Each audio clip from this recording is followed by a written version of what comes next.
Hey ho everybody, Gommy's Workshop.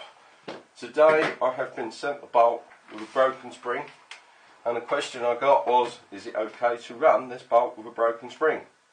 No, because worst case scenario, when the spring breaks it'll have a big jagged edge, and that jagged edge is going to run about inside and do lots and lots of damage.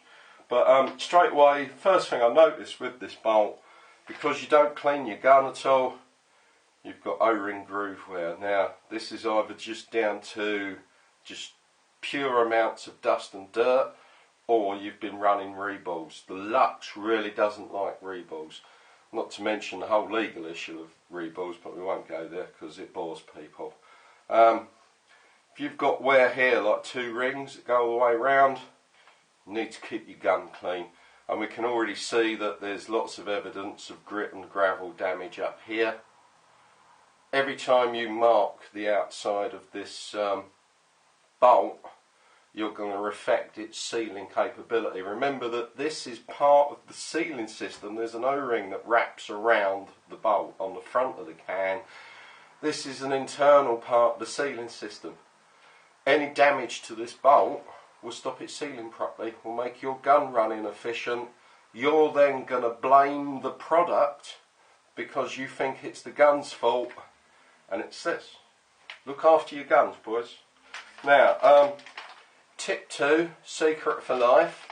When you're going to send a parcel to someone, make sure that there's a covering letter inside the parcel with who it's from, what you want done, and a return address. Also, always put your return address on the outside of the envelope. Basic stuff to make sure that your parts get to the destination, and when they get to the destination that I know who that parcel's from, because as you can imagine I get a lot of stuff come through my hands with me being who I am. I haven't got my hat on today, so I'm not going to show you my bald head. That's why I'm sitting out of camera shot, and plus also, as you know, I'm ugly. So let's pop this O-ring out. Now, if I didn't know any better, I'd say that was a 13. So straight away, you've got the wrong O-ring on the front of the bolt. This is a 13. The O-ring that goes on the front of the bolt is much smaller. This will just create drag and make the gun work much harder. Please refer to your owner's manual or the CD or all the stuff online. Don't use the wrong O-ring on the tip of the bolt. It's really important. Yeah, I know. Yeah, I'm moaning, but what else can I do, buds? This is really basic, you know, foot camp basic stuff, lads. Clear all the old paint out the groove. Okay, so now we want to get the fitting inside out, and as long as it's healthy and it hasn't been monkeyed around with, I would have an Allen key to do that job. He says looking for it and not being able to find it. There it is. So first thing we're going to do is just test that. Now this one is actually loose, but I'm going to pretend that it's locked in place. So you've actually been running this gun with the spring fitting wobbling around and loose.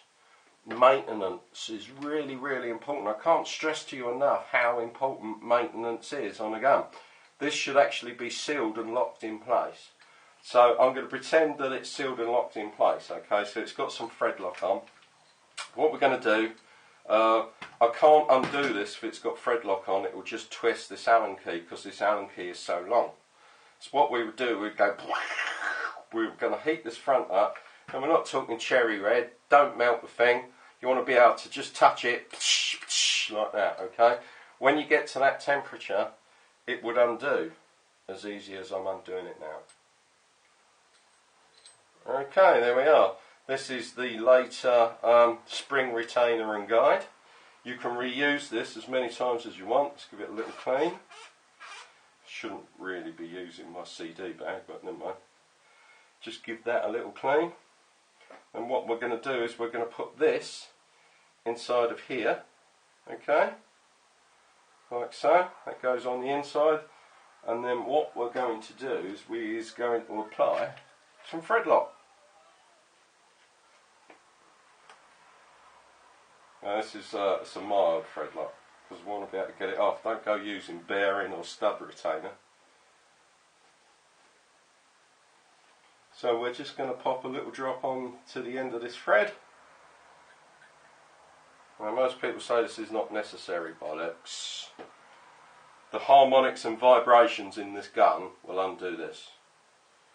If anyone knows anything about two-strokes, you'll know what I'm talking about. Or radio-controlled cars, IC-engined cars.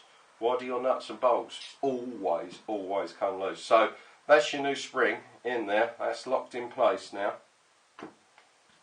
So what we're going to do now is we're going to get you the correct size O-ring,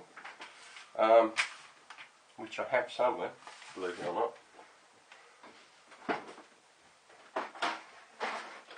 Me personally, I do not like this O-ring on the end of this bolt, but because that groove is there, you have to have it. You have to put an O-ring in there.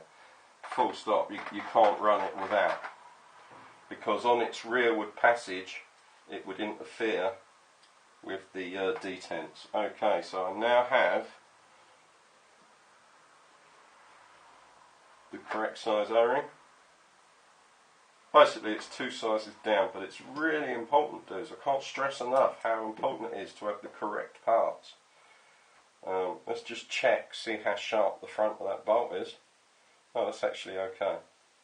That's not too bad at all, we'll let that go. Normally, if that feels a bit jagged or a bit sharp, I would actually blend that out. So you'll see some of my bolts will have like a polish bowl on the front, and instead of having 2 right angles, that bowl goes into a curve that comes over until it meets that O-ring. Pardon me, what a burpy pig I am. So that is now done. So normally all I would do now is get the return address off of here, or the covering letter that came with it, and I would send that back to you. But I'm guessing you've put that on me old eBay, or PayPal rather, so we're going to go and do that now. But that's all done and ready. I'll get that in the post for you today, buds. I can get the Allen keys. If you want an Allen key for this, let me know. I'll see if I can get you one.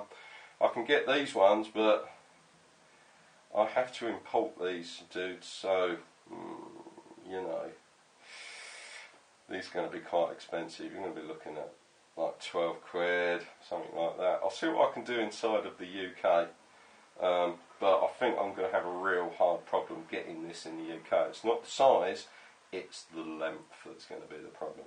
Alright boys, so I'll see you soon. Until next time, ta-da, ta-da, and bye-bye. Bye-bye.